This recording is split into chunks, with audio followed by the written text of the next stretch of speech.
Ram Narayan Ram. Meditation എങ്ങനെ ഞങ്ങളെ നമ്മുടെ ആത്മയുമായി ചേർക്കുന്നു. ഇന്ന് ഇത് നമുക്ക് എല്ലാം പങ്കുവെക്കാം.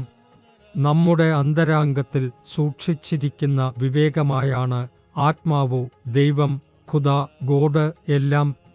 എല്ലാവരും പറയുന്നു കർമ്മം ചെയ്യൂ. ഇനി കുറച്ച് ചിന്തിക്കുക. നമ്മുടെ ശരീരം കർമ്മം ചെയ്യുമോ? ഇല്ല, കർമ്മം ശരീരം ചെയ്യുന്നില്ല.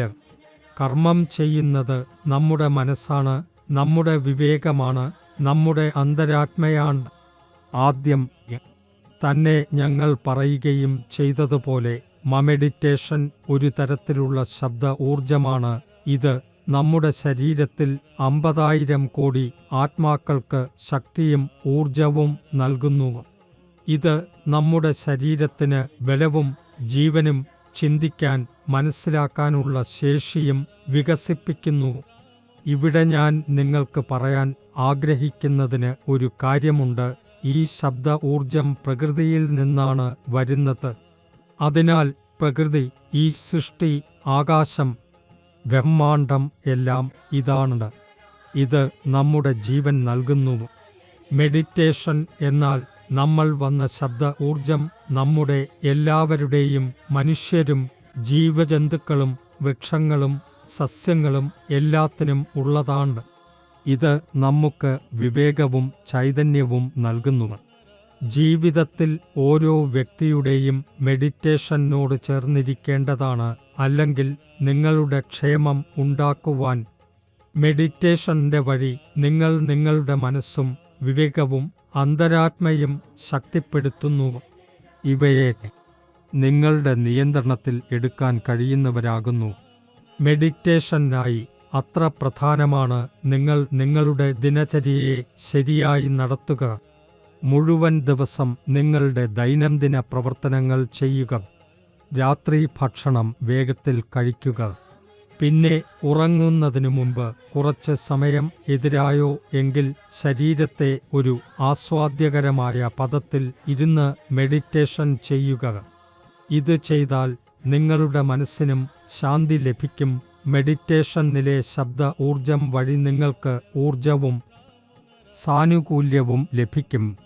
മെഡിറ്റേഷൻ ചെയ്യുമ്പോൾ ഞങ്ങളുടെ മഹാഗുരുവിൻ്റെ പ്രദാനം ചെയ്ത രാം നാരായൺ രാം മന്ത്രം ജപിക്കുക. പിന്നീട് നിങ്ങൾ കണ്ടുവെക്കൂ, നിങ്ങളുടെ ജീവിതം എത്ര ആനന്ദം നിറഞ്ഞിരിക്കും. ഈ മന്ത്രം ഉപയോഗിച്ച് നിങ്ങൾ ചേർന്നാൽ പൂർണ്ണ ബ്രഹ്മാണ്ഡത്തെ നിങ്ങൾ ഓർത്തുകൊണ്ടിരിക്കും. ഇന്നത്തെ ലോകത്തും പൂർണ്ണ ബ്രഹ്മാണ്ഡത്തിലും അനേകം ആത്മാക്കൾക്ക് ജീവിതത്തിൻ്റെ അടിസ്ഥാന ആവശ്യങ്ങൾ ഒഴിവാക്കുന്നു. ഫലമായി ആളുകൾ തെറ്റായ പ്രവർത്തനങ്ങളിൽ പങ്കെടുക്കുന്നു, തെറ്റായ മാർഗത്തിൽ നടക്കാൻ തുടങ്ങുന്നു. അവരുടെ ചിന്തകൾ അവരുടെ ഹൃദയത്തിൻ്റെ അടിയന്തര അഭിലാഷവും ചൈതന്യത്തിൻ്റെ ദൂരെ പോകുന്നതിൻ്റെയും ഫലമാണ്. എങ്ങനെ ഒരു വിശപ്പുള്ള വ്യക്തി തളർന്നുപോയി കമലകളിൽ ക്ലായിക്കുന്നുവെന്നും അതുപോലെ നമ്മുടെ ഉള്ളിലെ അനേകം ചൈതന്യങ്ങൾ നമ്മുടെ പ്രവർത്തനങ്ങൾക്കും സ്വാധീനമുണ്ട്. അങ്ങനെയുള്ള ഒരു സാഹചര്യത്തിൽ ഞങ്ങൾ നമ്മുടെ ദിശഹീനമായ നിലയിൽ കണ്ടെത്തുന്നു.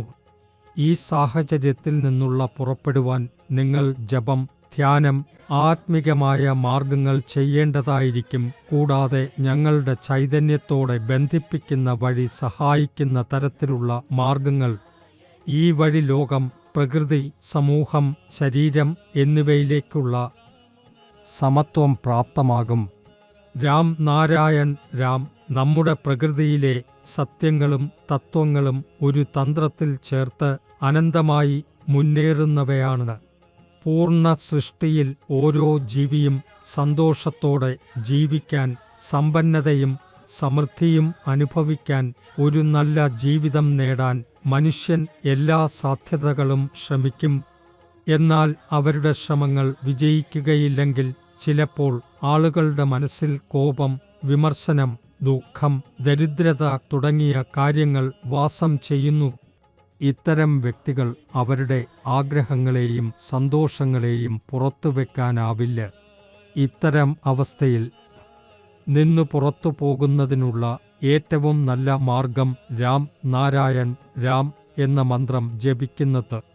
അതിനാൽ ഈ പേരെ നിങ്ങളുടെ ജീവിതത്തിൻ്റെ ആധാരമായി സ്വീകരിക്കുക. പിന്നെ നിങ്ങൾ കണ്ടുവെക്കൂ, നിങ്ങളുടെ ജീവിതം എത്ര സന്തോഷകരമായിരിക്കും.